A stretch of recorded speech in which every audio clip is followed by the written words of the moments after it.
Welcome to New Earth Lifestyles. I am JaneE King, hostess of the show. Welcome, glad you're here. January 15th, 2015. 15 today. Yahoo, numerology. Let's see what we can get out of that. 11515. Some pretty good numbers there. So thanks for joining me on the show, New Earth Lifestyles. And today I will be talking about a few things. And I wanted to give a shout out to thank you to ManchesterTV.org or Manchester TV Public Television for this beautiful space, this beautiful studio, and the ability to come here live to you every Thursday at this time, and then 3 other times during the week, to offer you my view of what New Earth Lifestyles is all about. This is a show that I produce and have created, and if you have any suggestions of guests that you might like to see on my show, please feel free to call me on the number on the bottom of your screen. That's my home office, or call in today live, because this is a live show on Thursdays, 603-413-0223. I would definitely love to hear from you, love to talk with you today. New Earth Lifestyles is about giving you, the viewer, an opportunity to look at life from perhaps a different perspective, from a different point of view. I truly believe that we are here on this planet to enjoy ourselves, to be happy, and to be healthy, and our separation from that is what keeps us not those things. And my goal here is to give you an opportunity to see my guests, or for me to bring to you my knowledge of things that I know about, to help you live your life better, more fully, more happily, more healthily, in a better way, because I believe that's why we're all here. I believe this planet, our Mother Earth, is here to support us 110%, as we are of the Earth. Even though many people talk about being from other other star nations or other planets, like Sirius or the Pleiades or Venus and Mars. Women are from Venus, men are from Mars. Who knows? But right now in this lifetime, we are Earthlings, and so we'll have a mindful ringing bell to that. And just to review, this is my sacred 7-metal singing bowl, Tibetan singing bowl. It came from Tibet.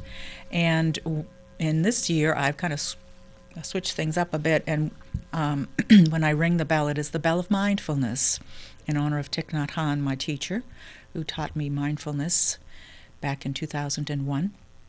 And mindfulness means when you take a breath, bring yourself back to this present moment, because this is the only moment we have. And so when I ring the bell, or when I hit the singing bowl, that is a bell of mindfulness, reminding us to breathe, coming back to this moment and feel the peace, the peacefulness that is here now in this moment.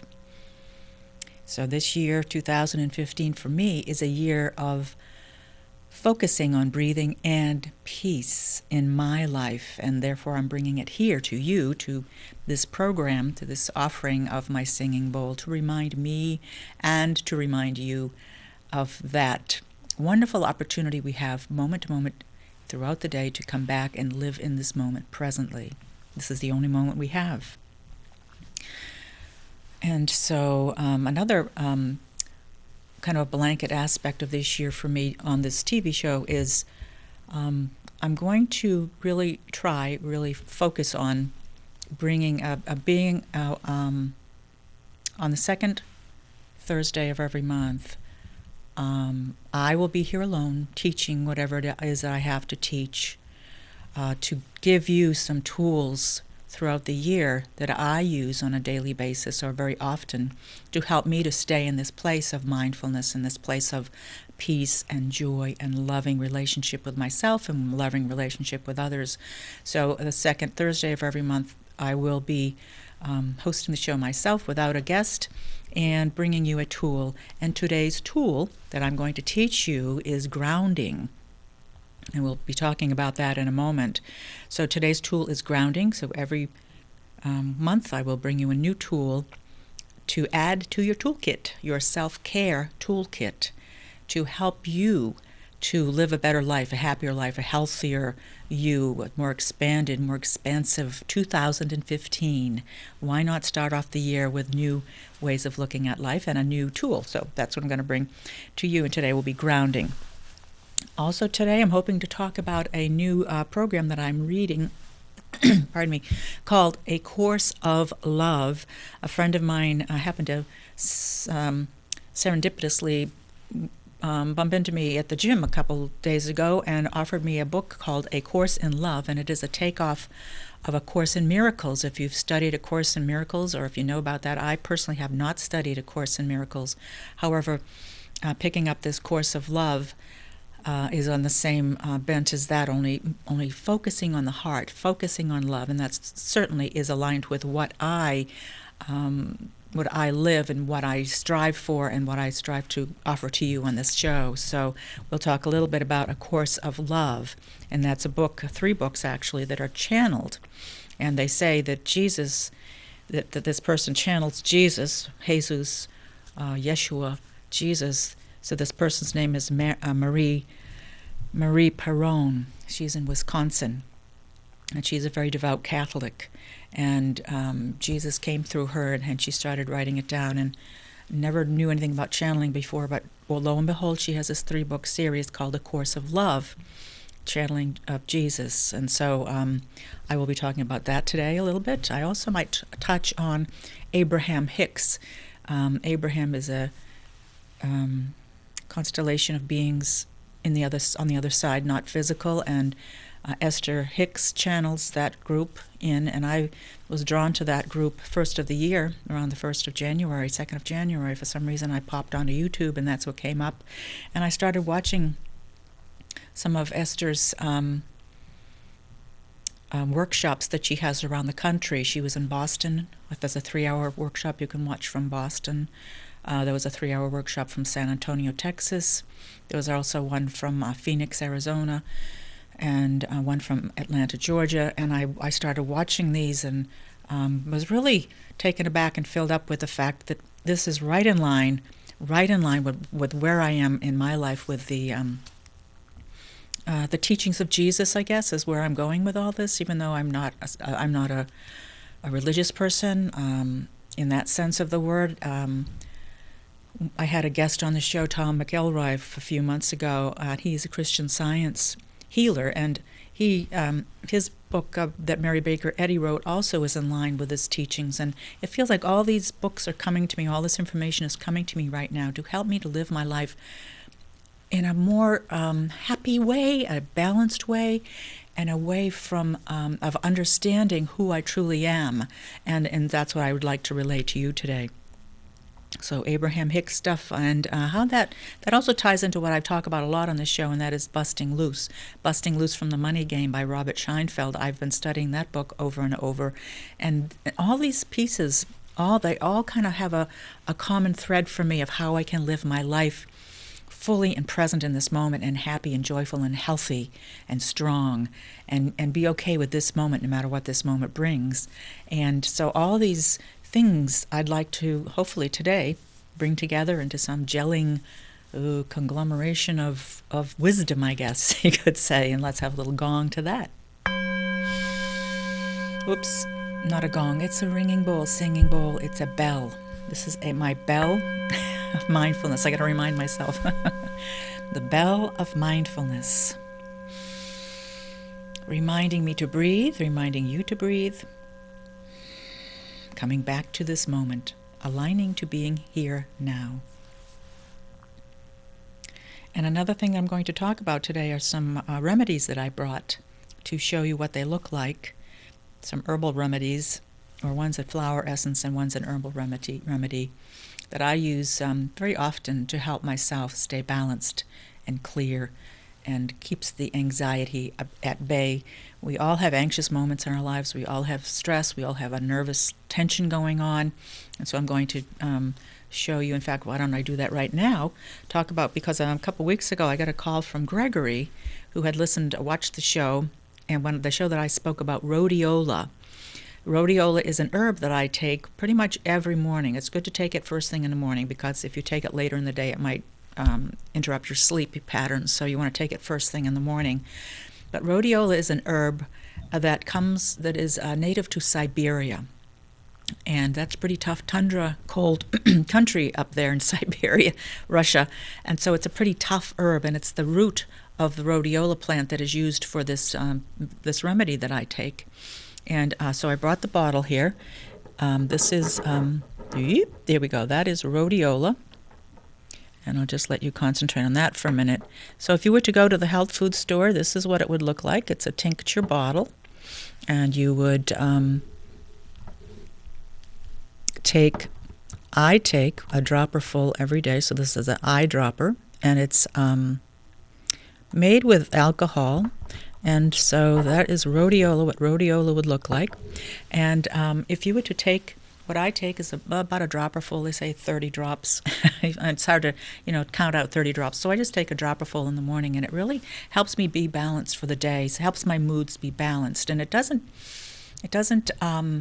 affect my feelings like an antidepressant would, but it helps to balance my emotions, helps me to stay balanced for the day. And I still have ups and downs, don't get me wrong, but it helps me a lot to do that. And so rhodiola is made from the root of the rhodiola plant that comes from Siberia, from the cold tundra of Russia and China.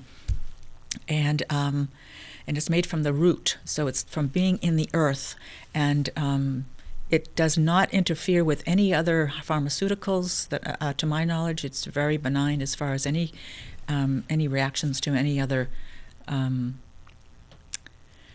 medications that you might be taking. So try out rhodiola, and you could find that at your health food store, your co-op, or and it would be in the tincture area, and you can ask people at the store where it would be located.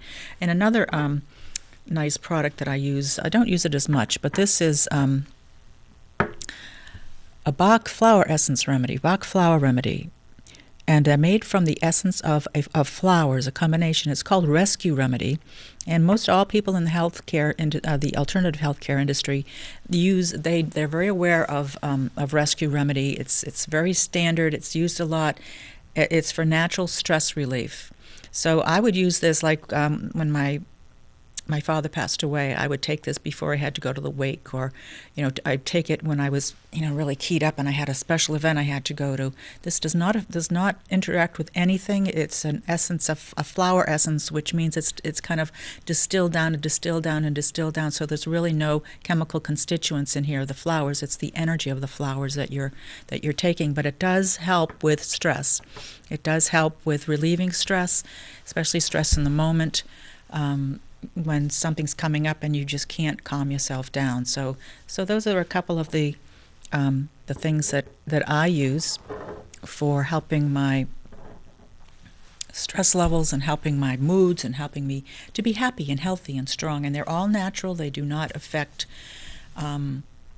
any of your medications, or they don't have any side effects. There are absolutely no side effects, and you can go online and double check this if you'd like, and that would probably be a good thing. So those are a couple of remedies I brought to show you today that I've talked about. Well, I've talked about rhodiola in the past. I haven't really talked about the Bach flower remedy of Rescue Remedy, but that is a standard that anyone in the alternative health field, naturopaths, homeopaths, or any natural people, or alternative medicine people, they're very familiar with the Rescue Remedies, and with Rescue Remedy, the Bach flower remedies.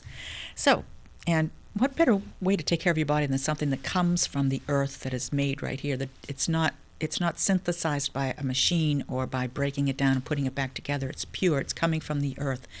Now, the Bach flower remedy is, I believe it's used with, believe brandy is the base of it, and the rhodiola is the base is some type of a organic alcohol, like vodka, or 100 proof, a really strong vodka that doesn't have a flavor, but it does have an alcohol kick to it. So you would probably, if you don't want to be taking any alcohol, a good way to take the rhodiola would be to put it in, get a cup of hot water, and put the rhodiola in the hot water and let it steam for 10 minutes, and then you can take it then, and the alcohol will have dissolved, or evaporated rather, not dissolved. So I'm going to have a little mindfulness bell to bring me back down, because I get excited when I'm talking about things that I do and remedies that I take. And so thank you to Gregory for calling me and asking more about rhodiola so that I can then bring it here and show it to you. Nothing like seeing it. That's how I like to learn. I see it or I watch it. When I was young, I had horses. I didn't really have any formal training in riding horses. So when I went to horse shows, I would really stand by the rail, stand by the fence and watch what everyone did. And that's how I learned. I learned by watching and by observing and taking it all in. That's really how I learned. We all learn differently. Some people learn better by books or by book learning, but I truly learned better by observing and being close to and close to the situation and seeing it happening. And then I take it all in, and then I can go back and watch again and go back, and I bring it home and try it out. And then I'd have to get, formulate questions, and then I'd take it back out there and go do some more observation. So that's one way that I learned. That's why I wanted to bring some of these things to you here today. And so 2015 is a brand new year. We're 15 days into the new year. 15 days into the new year. Half of the month is already gone. Oh my gosh, time just flies when you're having fun. And so, I began the year with a new activity for me. A whole new mindset came up for me. I have never wanted to bake or cook. It's not something I like to do. However, my mother, I always loved to be next to my mother, helping her in the kitchen when she cooked cookies or made pies or made cupcakes or baked. Or I was always helping. I didn't really like to help her cooking meals, but I always I guess it's because I like to be there for her baking the sweets so that I could lap the spoon after she finished, or clean out the bowl, whatever the scrapings of the bowl. Because being a little kid, I liked sugar, of course. So I spent a lot of time with my mother in the kitchen baking. However, I never had the bug to actually cook myself. So for some reason that came up for me 1st of January, and lo and behold, my sister gave me my mother's molasses cookie recipe, because my sister has her recipe box. And I went out and got all the ingredients, and it cost me some money because I got as many organic ingredients as I could. I got organic flours and organic raw cane sugar and organic spices, oregano, nutmeg, cinnamon, and ginger. And then I have sea salt that I used, and molasses was not really organic, and milk. I got some fresh milk. And I made some molasses cookies, and my gosh, the first batch came out just like my mother's. I was so excited. I gave my sister half of my batch of molasses cookies. So I guess I'm saying to you, since we're starting the year off, is there something new that you'd like to do? Why not try something new that you've never wanted to do before, but it's always kind of been in the back of your mind? Because cooking has been in the back of my mind. I just have never had this drive or this desire to do it. But something came up for me in January that, oh my gosh, I love molasses cookies. They're pretty healthy for you on some level. I mean, the flour is not really that healthy, nor is the sugar. However, comparatively speaking, they're pretty healthy for you. Better than sugar cookies that are white sugar and white flour and everything. But why not, do something different? I'm going to try and do something different each month. So the first of the month, I'm hoping something inspires me to step out of my box and do something different. Because that's how we grow. That's how we change. That's how we really enjoy life. It adds to the spice of life. So I brought my cookies with me. That I made a second batch. This isn't the first batch, but this is the second batch. So what I'll do is see if I can kind of show you what they look like. So these are my molasses cookies. Nice. See that? The problem is that they were a little bit. I'm going to close them up because I'm not supposed to have food on the set. But the second batch did not come out as good as the first batch. Why is that? Always the way, huh? Beginner's luck, maybe. I always chalk it up to beginner's luck. But I did try and tweak the recipe a little bit because I wanted to be sweeter. So I added more sugar, and that's probably why they came out harder, crusty, rather than molasses cookies. You really want them to be sort of chewy and soft, not really soft, but more chewy than hard. So anyway, let's have a little mindfulness bell on doing something different.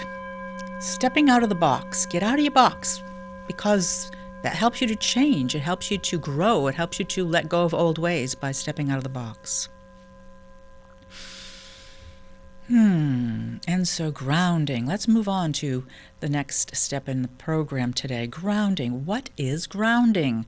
Grounding is a very basic energy medicine tool, very basic healing tool that all energy medicine practitioners know. Whether they use it or not, I'm not sure.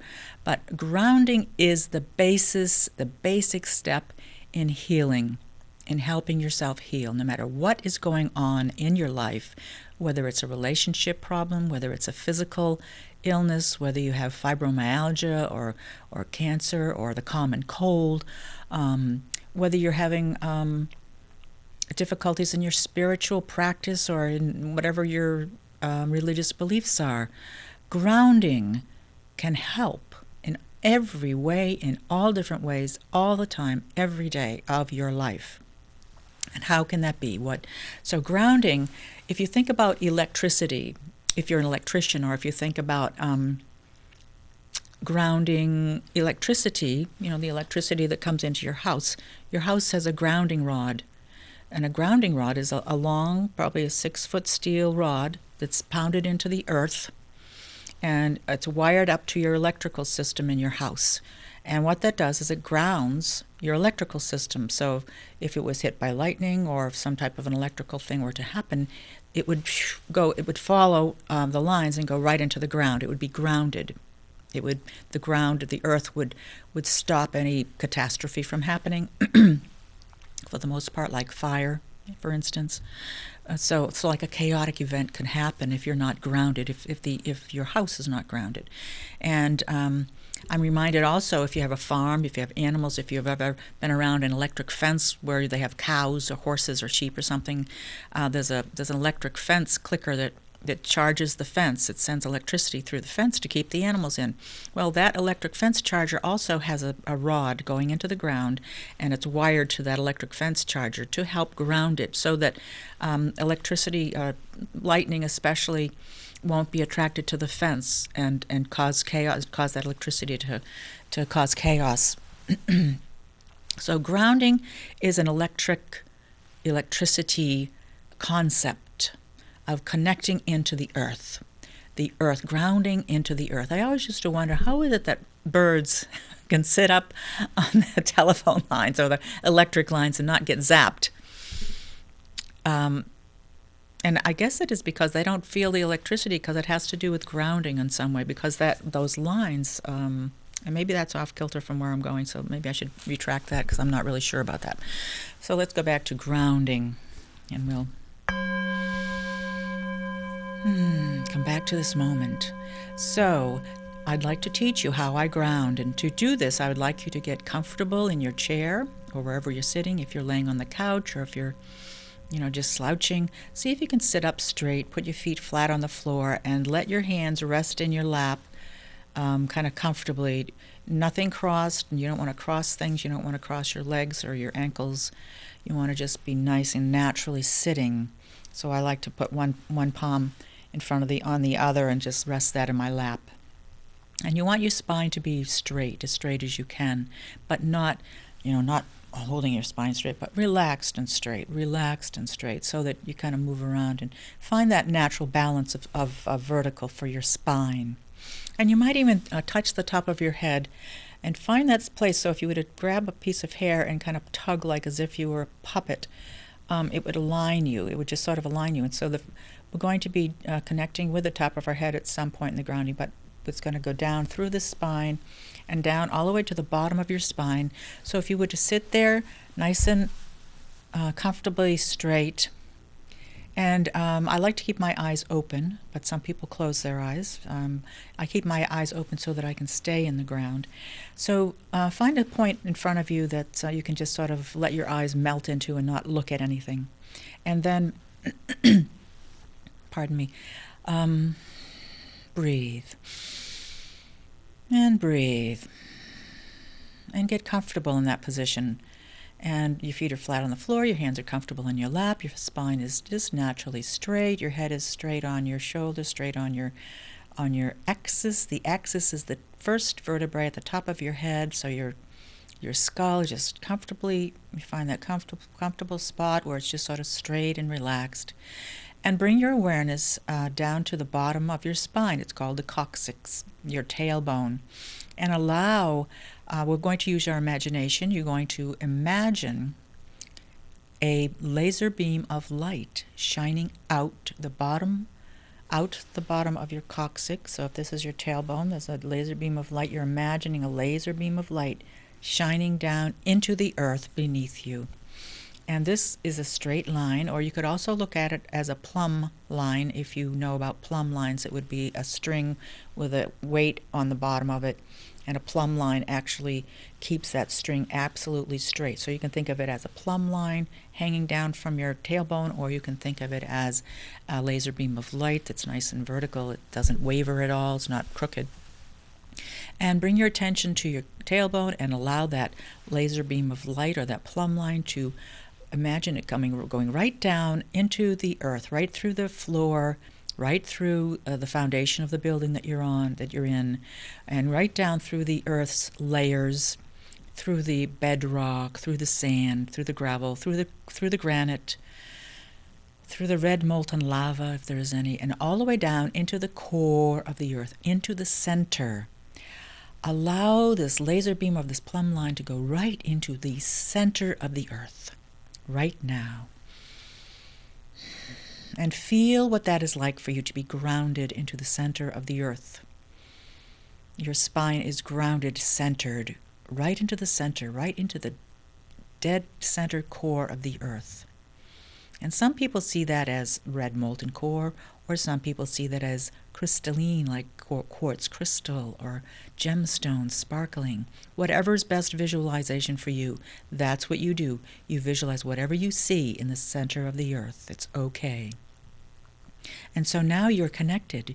Your spine, your tailbone is connected to the center of the earth through your visualization, through your allowing it to happen. You're simply allowing it. And then from the center of the earth, your essence and Earth's essence have melded. They're together. They're one in the center of the earth. And so then you allow that essence of you and the essence of the earth that is now together in the core of the earth. And you allow that essence to follow back up, following that plumb line back up, or that laser beam of light, back up through all the layers of the earth, back up through the foundation, through the floor, right back into your tailbone, and right up into your heart. And see if you can feel what that feels like. What does it feel like to be grounded? You are now grounded in the earth. And your essence and Earth's essence are melded, are together, are all one. Your essence and Earth's essence are one. And I'm going to ring the mindfulness bell to acknowledge that for you. How do you feel? Do you feel heavy? How do you feel? So just checking in with yourself. How do you feel being grounded? And lots of times I teach this with people standing in a circle. I'll have a group of people and we'll all stand in a circle and we'll ground down from this place of being vertical, but also going through the feet, allowing the laser beam of light or the plumb line, two of them go through both of our feet into the earth. And that might be a better visual for you too, if you want to visualize your feet growing roots into the earth, or a laser beam of light going out of your feet, or the plumb line going out of your feet. So there's a variation on grounding of visualizing your connection to the earth through your feet.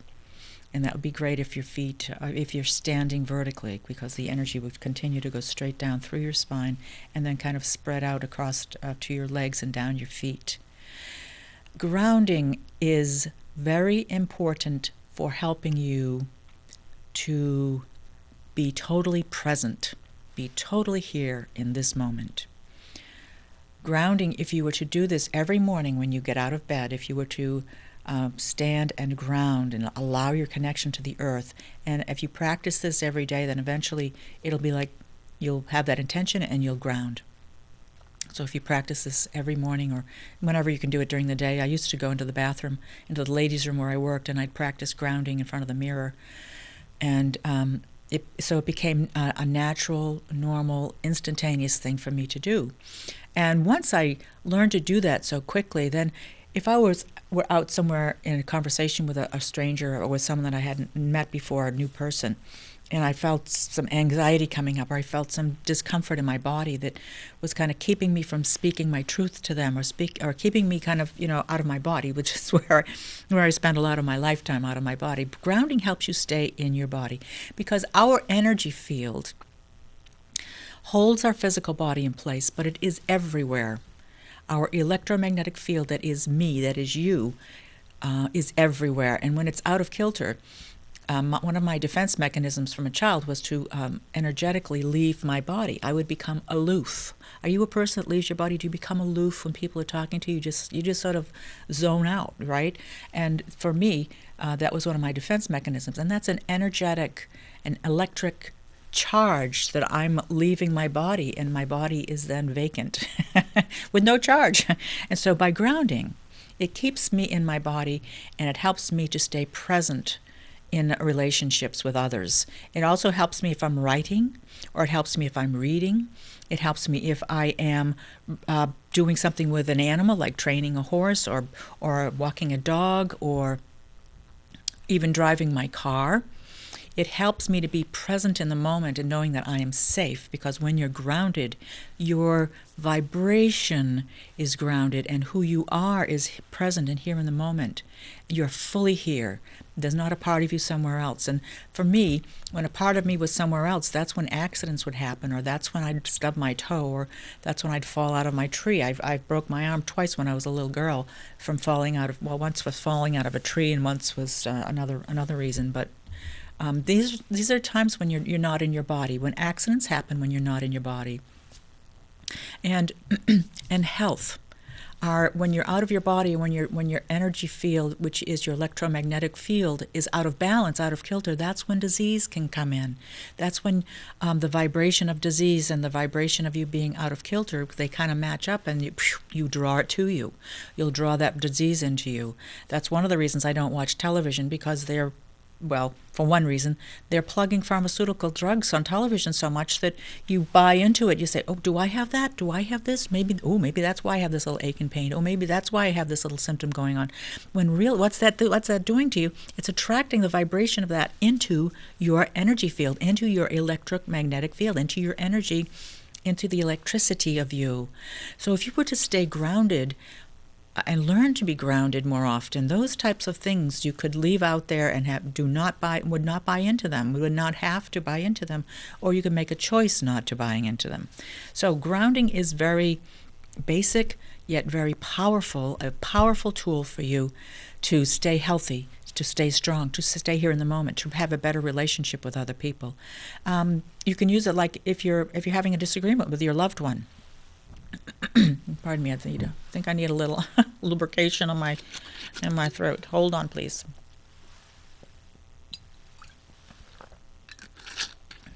Thank you.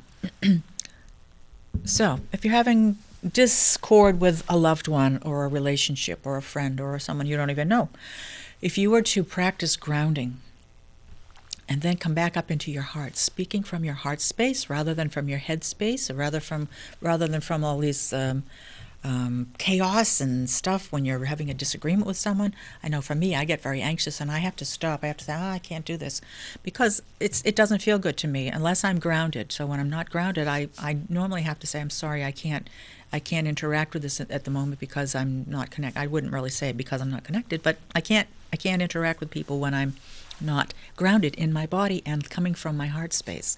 So that's another thing that grounding does for you if you go through that process again of going down into the earth, connecting to the core of the earth, bringing Earth's energy and your essences up together and anchoring them in your heart. It then lets your heart know that you care, and then it helps you to come from your heart, earth and heart, rather than from your brain. Your heart really knows more than anything.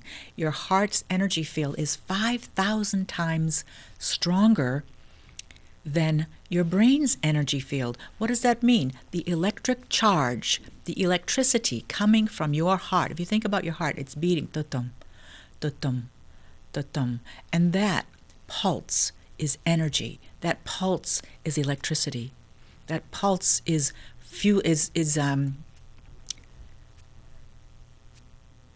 running you. It's running your body, right? It's running your body, that pulse. Da-dum, da-dum, da-dum, da-dum. And so your heart really knows more than your thought process, than your brain, because it actually has been proven that your brain, your mind is not just in your brain. Your mind, your thoughts come from everywhere in your body, come from every cell. You have neurological cells everywhere in your body. But your heart has its own brain. It has 40,000 neurons that they consider the heart brain.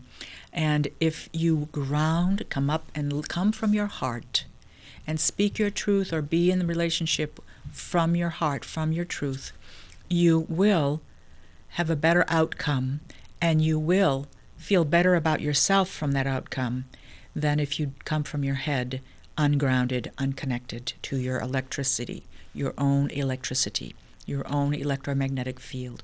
We are electric beings. We have a charge. And when we're charged in the wrong way in relationship, we do call that an energetic charge when you have a knee-jerk reaction. Oh my God, something like that is an energetic charge. So that's one of the things that you can do. Practice grounding. And next time, I'm not sure what I'm going to be moving into. I might get more into the heart space, another tool. So in February, I'll give you another tool. But for now, that's grounding.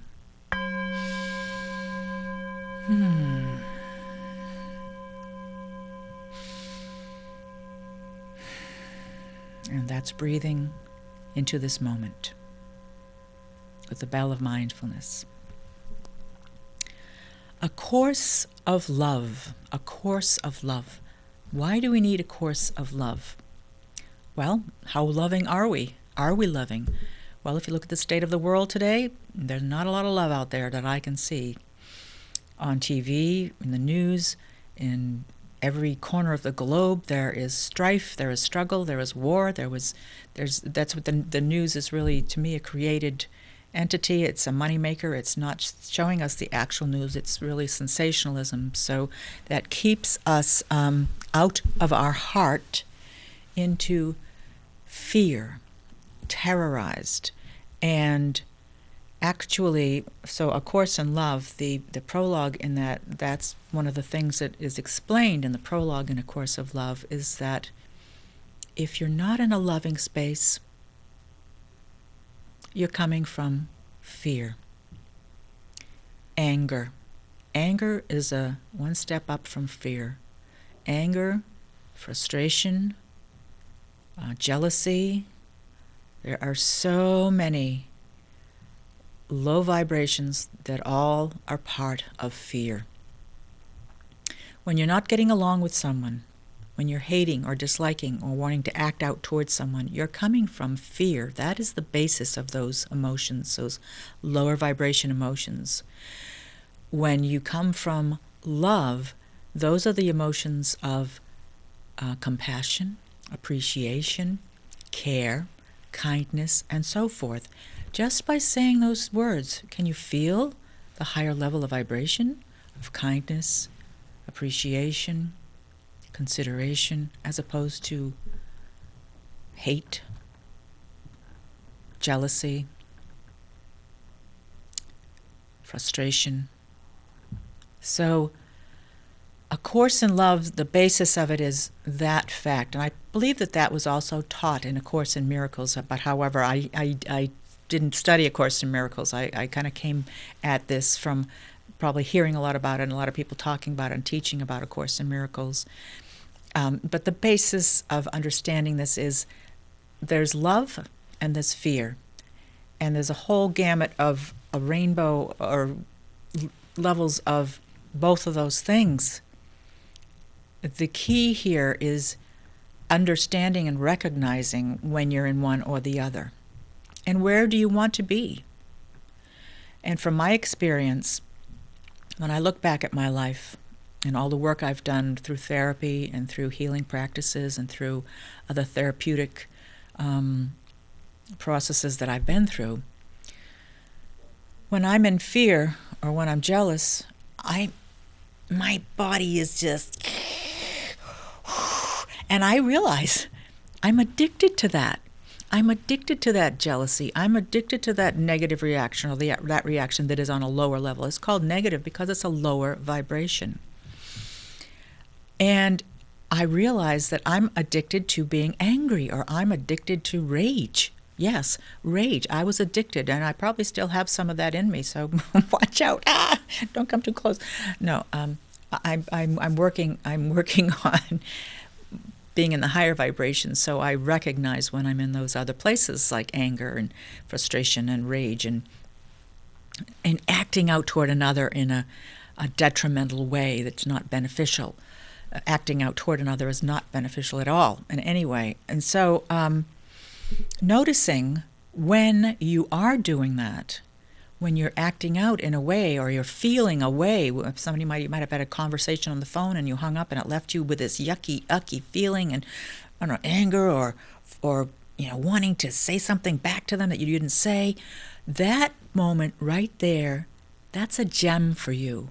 That is a place of healing where only you can change and heal and feel better about yourself in the moment by doing some processes that I've been learning. For one, the busting loose process. And I've talked about that before. I don't know if I'm going to get into it in this moment because I'm talking about love and fear. But there are processes to help you to take those places of fear, of hate, of jealousy, those lower vibrations where you may be addicted to them. I think society is really addicted to all of these negative emotions and these hateful things by watching violence of all different sorts on television. And the more you watch the violence, the more it comes into you and you buy into that vibration of it, that electrical vibration of it. The more you buy into it, you bring it into your electrical field, and therefore you become it. I know that I've told this story before. I'm going to tell the story to you again. When I was married, my husband and I watched a movie one night, The Last of the Mohicans. And being a Native American type person, a person of Native heritage and Eastern Woodlands heritage, I wanted to see that movie, and so did my husband Richard at the time, because we both grew up in East Bridgewater, Massachusetts, where the Pilgrims and Massasoit and the original, the Wampanoags and so forth, and the original people from Europe came together. And so we watched The Last of the Mohicans.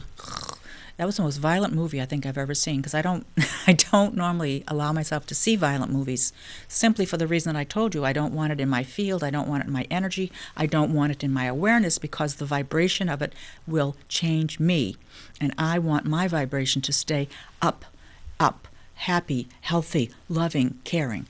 And so The Last of the Mohicans was oh my gosh, blood and killing and jumping off cliffs. And so then Richard and I noticed, for the next 3 days, we were at each other's throats. We were acting out the movie, not knowing it. We were at each other's throats for 3 days, and finally we said to each other, what is this about? Because, we loved each other. We cared about each other. Why are we at each other's throats like this? And we looked back and we realized that movie, because Richard also is into energy. He's a Reiki master. So we were understanding energy. And at that point, when we realized that movie, the energy of that movie was the basis for our aggression toward each other, we made a commitment. At that moment, we both agreed to kill our television. Yes, we killed our television. Yes, no more TV for us. And I don't own a TV. He doesn't own a TV. We're no longer together, but that has made all the difference in our lives, in my life anyway. So that was 1990 something, 94 or 5, somewhere around in there, 6. And we unplugged the TV. We do not own TVs. I do not own a TV because I don't want that having such a power over me. I don't want television and violence and whatever pops in from whoever wants to show it out here into the public to have an effect on my life, on my happiness, on my health, on my joy, on my relationships to people I care about. So that's something for you to look at, isn't it? Can you unplug your TV? Try doing it just for a day or for a week or, some period of time, and notice how you feel. Notice how you feel. I know a lot of people are addicted to the news, especially since 9/11. Everyone wants to know what's going on and who's doing what and who's doing this and who's doing that.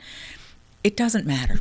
And you know why it doesn't matter? Because what happens in your life, you are creating. You are creating. I am creating my reality. I am source energy. You are source energy. And I am creating what's around me. And by needing to watch the news every day, I'm creating that in my life. Because I'm welcoming that vibration into my life. And so this is a beginning of a course of love, is understanding these basic principles, that I am source energy. And I believe that's what Jesus came here to teach us. He lived his life, 33 years of it, learning and becoming and being source energy. And his message to us is, we are source energy too. That, from my opinion and from the opinion of many people, and the course of love is based on this, Jesus came here to show us in physical form that we are the creators of our reality.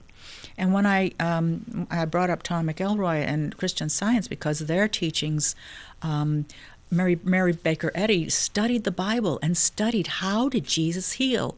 How did he do it? What is the basis of it? And that's the basis of Christian Science.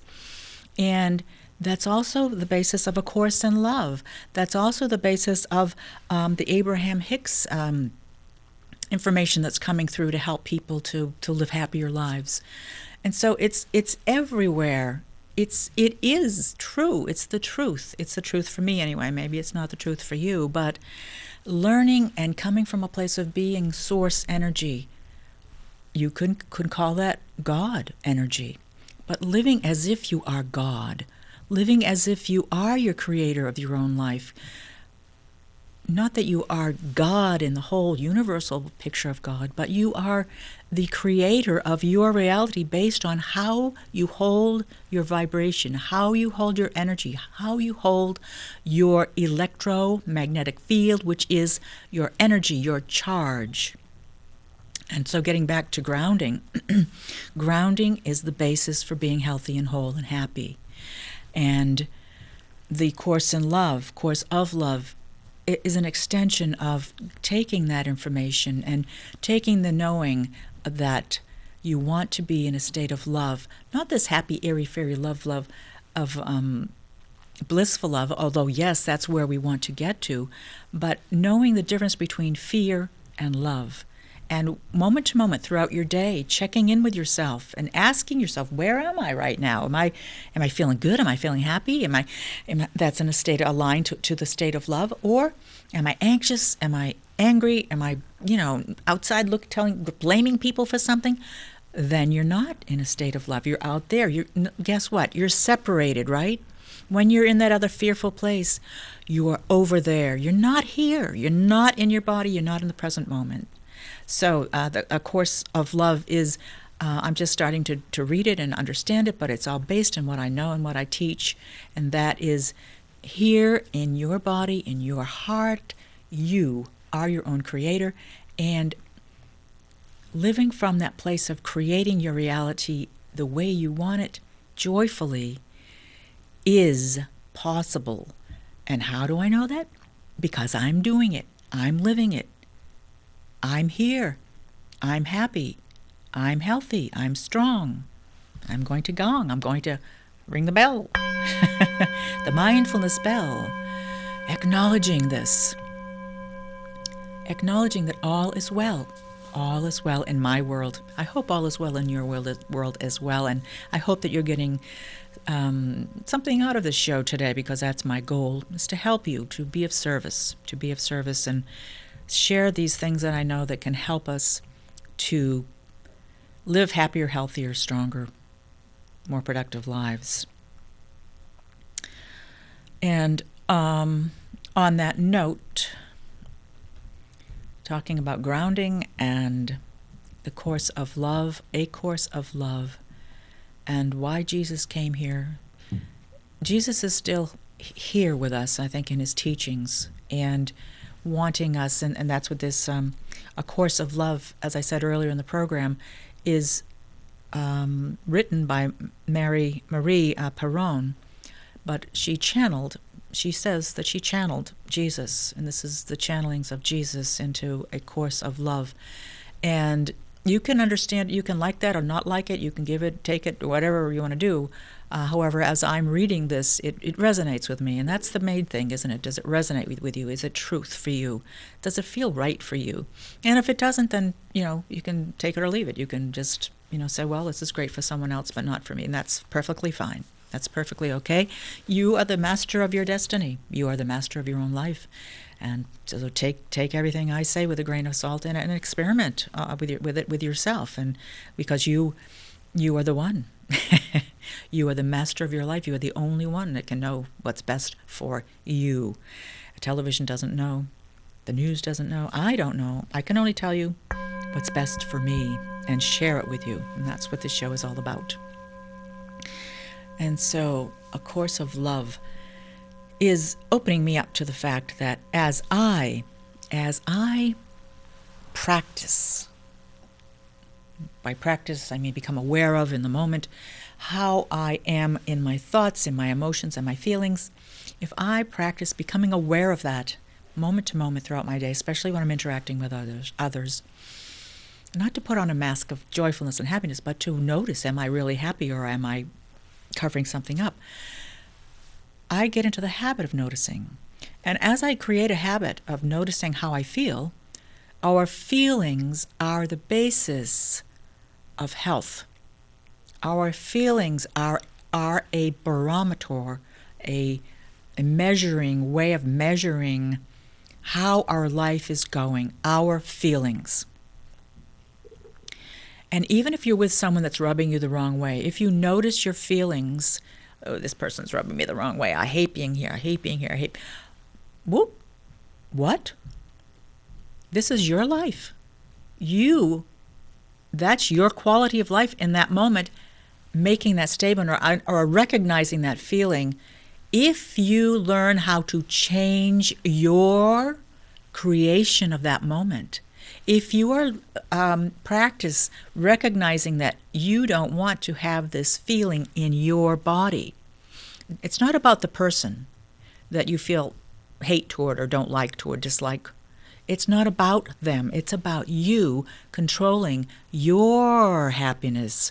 You don't want to feel these feelings, and this person is here. Now, how can you change that? Well, that's something for you to consider between now and the next time, or between now and whenever. If you want to call me and talk about it, then perfectly fine. But this person is bringing up these feelings in you that don't make you feel good. Only you have the power to realize it in the moment and to realize that you can change it. How do you change it? By breathing, coming back to yourself. You might even smile, because smiling releases endorphins into your bloodstream, happy chemicals into your bloodstream. Smiling does that. How does that do it? Because when you smile, you activate all these muscles in your face that go right into your amygdala, right into your emotional center in your brain, and they trigger a cascade of endorphins, of good feeling chemicals into your bloodstream. And what does that do? Oh my gosh, that helps to melt away any anxieties, doesn't it? It helps to melt away any stressors. And not that you're smiling at the person you don't want to be around in the moment necessarily, but you're smiling inwardly. You're just, this is a good moment. I'm coming back, aligning. I'm grounding into my happiness and my joy. This person their own stuff is coming at me. You can let their stuff go by. Just go by. Don't take it on. Don't take it in, because it is energy, isn't it? And it is a vibration. It is electric, and you don't want it in your field of electricity. So there's some tools. Grounding is very important. That is the tool for the day. So think about how you might practice grounding if you want to practice grounding. I certainly recommend it as a way of healing yourself, as a way of being healthy, strong, vibrant. If you have something like fibromyalgia, if you have something like Lyme disease, if you have cancer, grounding is a very basic first step in owning your power and taking your power back from these illnesses, to connect you to the earth's vibration and not allow the electricity, the charge of these illnesses in your body. Because that's what they are. Illnesses have an electrical charge to them. So when you ground, and when you practice grounding, and you do it in a joyful way, in a joyful, happy, not in a way of defeating something or of getting something out of your body, or of fighting against cancer, for instance. You're not fighting anything. You're bringing your attention into grounding and being healthy. I am healthy. So you're not saying to yourself, I want to defeat this cancer. You're saying to yourself, I am healthy. There's a totally different vibration when you say it that way. And so thank you for joining me. I do have a guest coming on next week, and that guest is Ted. Ted is a holodynamic practitioner. Let me just get his last name right. Ted Verplank, and he's from up in the White Mountains area of New Hampshire. And so I hope that you got something out of today, and that you can go ahead and start grounding. And remember, your heart knows the way. Until next time.